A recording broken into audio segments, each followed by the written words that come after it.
सलमान सफदर साहब, ये बताइएगा कि क्या खुशखबरी है आज, क्योंकि समाअत को लेकर तमाम तर पीटीआई के कारकुनान आपको देख रहे हैं।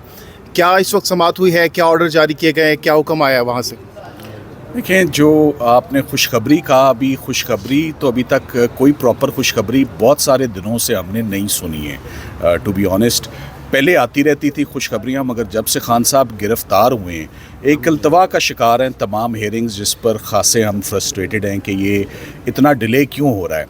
आज जैसे कि आपको मालूम है कि साइफ़र हेयरिंग की पोस्ट अरेस्ट बेल फिक्स्ड थी चीफ़ जस्टिस आमिर फ़ारूक साहब के पास, मगर उसमें दरख्वास्त दे दी अचानक 2 दिन पहले सरकार ने और सरकार के प्रोसिक्यूटर्स ने कि ये ट्रायल और ये बेल हेयरिंग आवाम को, पब्लिक को, तमाम वकला को बाहर निकाल कर ये सीक्रेट प्रोसीडिंग्स होनी चाहिए और ये इन कैमरा प्रोसीडिंग्स होनी चाहिए, जिसकी कोई नज़ीर नहीं मिलती, और जिस पर दोनों साइडों से दलाइल सुने गए। तकरीबन 1 सवा घंटा आज आर्ग्यूमेंट्स हुए, सरकार ने अपने सबमिशंस किए, हमारे आज मेन सबमिशंस ये थे जिसको अदालत ने आज 2-3 दफ़ा उस आर्ग्यूमेंट को अप्रीशिएट भी किया कि आपका एक तरफ तो ये केस है कि इमरान खान ने साइफ़र अवाम में डिस्क्लोज़ करके ऑफिशियल सीक्रेट्स एक्ट की वायलेशन की है, तो अगर ये बात अवाम में चली गई है तो आज ये दरख्वास्त देना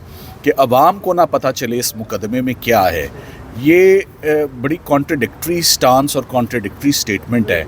और हमने आज यही कहा कि हमारी ज़मानत की बुनियाद ही आपकी ये दरख्वास्त है जो आपने फ़ाइल की है कि किसी को पता नहीं चलना चाहिए कि ऑफिशियल सीक्रेट्स एक्ट क्या है और इसमें इल्ज़ामात क्या हैं, क्योंकि उनका अपना मौक़िफ़ और अपना केस है कि खान साहब ने ये सारी बात पाकिस्तान की आवाम को बता दी है। इस पर फ़ैसला महफूज है जो कि 1-2 दिन में एक्सपेक्टेड है। साइफ़र का जो कि ये आया इन कैमरा प्रोसीडिंग्स होंगी या ये ओपन प्रोसीडिंग्स होंगी, इसको यकीनन ओपन प्रोसीडिंग्स होना चाहिए, क्योंकि ट्रांसपेरेंसी आती है। फ्री जो फेयर ट्रायल का कॉन्सेप्ट 10A में इंट्रोड्यूस हुआ है, वो भी यही कहता है आज दिन तक कोई ऐसी नज़ीर नहीं मिली। हमने 4 ऐसे फ़ैसले आगे रखे कि ऑफिशियल सीक्रेट्स एक्ट की भी जितने आज दिन तक केसेस हुए हैं, वो केसेस सब के सब ओपन कोर्ट में ओपन ट्रायल्स हुए हैं, ना कि सीक्रेट प्रोसीडिंग्स हुई हैं और इन कैमरा प्रोसीडिंग्स हुई हैं। इस पर अब हम उम्मीद करते हैं कि इसमें फ़ैसला आज या कल इस पर सुनाया जाएगा और उसके फ़ौरन बाद इसकी पोस्ट अरेस्ट बेल की समाअत होगी इस पर खान साहब। 9 ज़मानतें जो मुस्तरद की गई थी, उस हवाले से क्या डेवलपमेंट सामने आई? जो 9 ज़मानतें मुस्तरद हुई उस पर फ़ैसला लिखा जा चुका है, फ़ैसला रिज़र्व है और कुछ ही देर में DB बैठेगी। चीफ़ जस्टिस साहब भी उसकी सरबराही करेंगे, साथ में उनके जस्टिस तारिक जहांगीरी साहब हैं, और उसमें आज फ़ैसला मुतवक्की। और हम बहुत उम्मीद करते हैं कि खान साहब की प्री अरेस्ट बेल सब की सब बहाल होंगी और वो दोबारा मेरिट्स पर डिसाइड होंगी, क्योंकि ये जो आज़म खान साहब को बतौर गवाह पेश किया जा रहा है, मरकज़ी गवाह, और 164 का बयान भी हुआ है और आप लोगों को शायद हमें भी बाद में पता चला है, तो इसकी क्या हकीकत है? ये 28 गवाहों की जो बात की जा रही है, देखिए एक चीज़ इसमें ऐड कर लीजिएगा, गवाहान की जो स्टेटमेंट्स होती हैं वो मुल्ज़िम के सामने रिकॉर्ड करने का भी एक होता है, उनके सामने रिकॉर्ड की जानी चाहिए। तो क्या ऐसा हुआ है या उसमें भी किसी को इन्फॉर्म नहीं किया गया? देखिए, 164 की स्टेटमेंट के लिए जैसे आपने कहा, दुरुस्त कहा कि मौका और अपॉर्चुनिटी दी जाती है मुल्ज़िम को और उसके वकील को कि उस पर जरा की जा सके। तो 164 की स्टेटमेंट बिल्कुल खामोशी से हुई है, कब हुई है नहीं मालूम, ना हमें दिखाई गई है, ना हमें बताई गई है, ना हमें सुनाई गई है।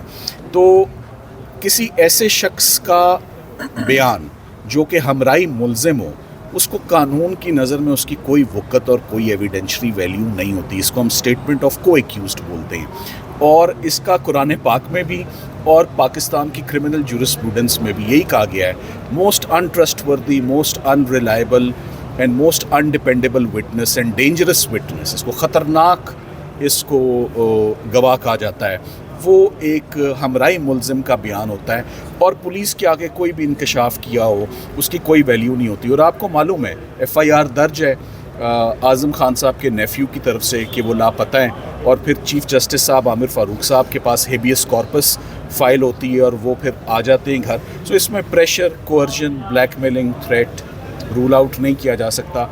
आज़म खान साहब की स्टेटमेंट कोई प्रॉब्लमेटिक नहीं है, ये इसका सहारा तब लिया जाता है हमराई मुलजिमों के बयान का जब केस के अपने पल्ले कुछ ना हो। सर हुमायूं दिलावर और इस हसनात साहब में कोई फ़र्क नज़र आ रहा है केस की प्रोसीडिंग में? मैं इस पर कमेंट नहीं करूँगा। मैं उम्मीद करता हूँ कि हसनात साहब जो हैं वो इंसाफ करें, वो कानून के मुताबिक चलें, ओपन प्रोसीडिंग्स रखें और जो रिलीफ बनती है वो दें। हुमायूं दिलावर साहब का केस कहीं पीछे रह गया, अब हम हसनात साहब के पास मौजूद हैं।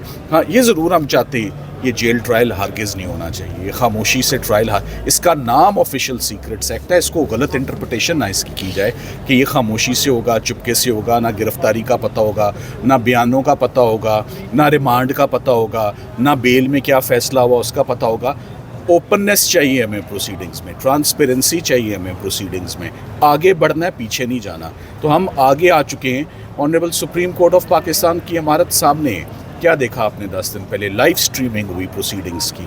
तो हमारी भी इस्तदाद थी आज कि हमें भी मौका दिया जाए। इस्लामाबाद हाई कोर्ट बड़ी मैजेस्टिक, बड़ी रॉयल, बड़ी ग्रैंड कोर्ट बनी है, तो हमें भी मौका दिया जाए कि हम भी कैमरे के आगे परफॉर्म करें और ये ओपन ट्रायल करें, इसको क्लोज ट्रायल ना बनाएं आप। सर कहीं रेस से बाहर इमरान खान को रखने की कोशिश तो नहीं है जिस तरह उजलत का मुजाहरा सामने नज़र आ रहा है? देखिए, मैं सिर्फ क्रिमिनल केसेस पर कमेंट करूंगा। मेरे साथ उमैर नियाज़ी साहब मौजूद हैं, आप इनसे ये सवाल ज़रूर पूछें। Thank you very much. Sir ये बताइएगा कि सुना है कि जेल में किसी बुरी हालत में इमरान खान को रखा गया, एक तस्वीर भी सोशल मीडिया पर वायरल है, उसमें कितनी हकीकत मैं है? ये भी रिक्वेस्ट करूंगा उमैर नियाज़ी साहब से कि वो इस बात का जवाब दें। Thank you. आप जवाब दें। से बिस्मिल्लाहिर्रहमानिर्रहीम। जहाँ तक आप जेल के हालात की बात कर रहे हैं, देखिए जेल में ट्रांसफ़र करने के मकसद ही उन चीज़ों को शो करते हैं कि खान साहब को तोड़ने की कोशिश की जा रही है, उस तरह की इन्वायरमेंट क्रिएट की जा रही है। बुनियादी तौर पर ये हो क्यों रहा है? थोड़ा सा अगर आप स्टेप बैक चले जाएं कि इमरान रियाज 5 महीने गायब रहे, अब तक की हालत आपकी उसके सामने है। उस चीज़ को हम डिटर्मिन नहीं कर रहे, हम उनकी कॉजेज़ को नहीं देख रहे। अगर इस तरह के ही मामलात पाकिस्तान में बैकडोर चलते रहेंगे तो इस मुल्क में कोई महफूज नहीं रहेगा। जहाँ तक खान साहब की सेफ्टी का ताल्लुक है, उसके लिए हम तहरुक कर रहे हैं, हम एक हाई कोर्ट रिट भी मूव कर रहे हैं और जो कुछ हो सकेगा, जिस तरह हम तमाम इदारों तक भी अपनी दरख्वास्त पहुंचाएंगे। और खान साहब की सेफ्टी ना सिर्फ हमारे लिए, इस मुल्क की इंटेग्रिटी के लिए बहुत ज़रूरी है कि एक वाहिद मुल्क का लीडर है, मेन पॉलिटिकल पार्टी को जिस तरह से दीवार के साथ लगाया जा रहा है और जिस तरह से उसके लीडर के साथ। अच्छा, वो जो एक सेल की तस्वीर सामने आ रही है, सेल की तस्वीर, उसकी क्या हकीकत है? सेल की मेरी थर्सडे वाले दिन मुलाकात नहीं हुई कि मैं उस सेल की हकीकत आपको बता सकूं, मगर है कि जिस कंडीशन में रखा जा रहा है खान साहब को वॉक लेकिन जो इंफॉर्मेशन आ रही है वो बाहर की तस्वीर है, सेल की जो आ रही है वो बाहर की है, पाकिस्तान की नहीं है। सेल का तो मैं कह ही नहीं सकता ना। डायमेंशन जो पता है वो ये है कि छोटे से सेल में रखा है। जो बी क्लास की फैसिलिटीज़ कही जा रही थी, बी क्लास की देखिए फैसिलिटीज़ क्या होती है। बी क्लास की फैसिलिटीज़ में आपको मुशक्कती तक दिया जाता है, आपको फिरने की एक्सेस दी जाए, ऐसी कोई चीज़ नहीं है। बहुत शुक्रिया, थैंक यू।